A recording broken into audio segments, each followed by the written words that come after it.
जय मसी जय जय मसी। मसी जय मसी। अहिले हामी दुई दाजुभाइ कोरियामा छौँ। तपाईँले यो कोरियाको घर देख्नु भएको छ नि।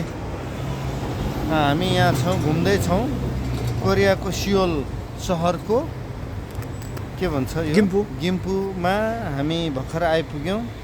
अनि यो इन्सन एयरपोर्ट हुँदै आजको दुङनेमुनको पत्रकार सम्मेलन सकेर उहाँ पत्रकार पनि हुनुहुन्छ।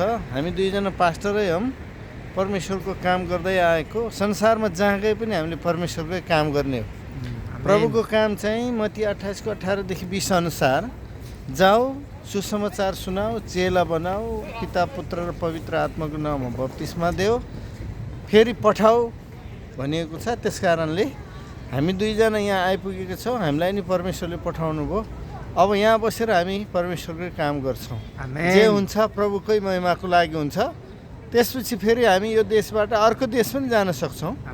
प्रभुले चाहनुभयो भने जगतको अन्तसम्म भनेको पृथ्वी गोलो छ, हेर्नुहोस्, फेरि नेपालमा फर्केर आउँछौँ हामी। धन्यवाद। जय मसी।